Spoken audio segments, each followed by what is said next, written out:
জাতীয় দলের অলরাউন্ডার সাকিব আল হাসানের সঙ্গে মিথিলার প্রেমের সম্পর্ক ছিল এমন গুঞ্জন উঠছে অনেক দিন। নতুন করে সামনে এসেছে পুরনো সেই গুঞ্জন। অবশেষে বিষয়টি নিয়ে মুখ খুললেন নায়িকা মিথিলা। সম্প্রতি এক সাক্ষাৎকারে সাকিবের সঙ্গে তার সম্পর্কের কথা স্বীকার করছেন মিথিলা। এ বিষয়ে এই অভিনেত্রী বললেন, হ্যাঁ, অনেক বছর আমাদের সম্পর্ক ছিল, কিন্তু এখন এসব বিষয় নিয়ে আমি আর কোনো কথা বলতে চাই না। কারণ সবার একটা ব্যক্তিগত জীবন আছে। সম্পর্ক ছিল, কিন্তু সে এখন বিয়ে করছে, তার সংসার আছে। কিন্তু তারপরও এই বিষয় নিয়ে মানুষ ট্রোল করছে। এতে করে ওরও ঝামেলা হচ্ছে, আমারও ঝামেলা হচ্ছে। কারণ আমারও একটি ব্যক্তিগত জীবন আছে। আমি একটি সম্পর্কের মধ্যে রয়েছি, আমার পরিবার আছে, বন্ধুবান্ধব আছে। এসব বিষয় নিয়ে ট্রোল বন্ধ করার আহ্বান জানিয়েছেন মিথিলা।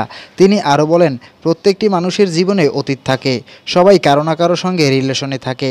কিন্তু সেই পুরনো বিষয়টি নিয়ে এত বছর ধরে ট্রোল করা, উত্ত্যক্ত করার কোনো মানে হয় না। সাকিব ন্যাশনাল ফিগার, তাকে মানুষ সম্মান করে। সবাইকে সবার প্রতি শ্রদ্ধা করা উচিত। সেই জায়গা থেকে বলবো, এগুলো আসলেই করা উচিত নয়। এগুলো মেন্টালি টর্চার। আমিও মানুষ, আমারও আবেগ আছে, খারাপ লাগা আছে। তাই সবাইকে বলবো, প্লিজ আপনারা এগুলো বন্ধ করুন।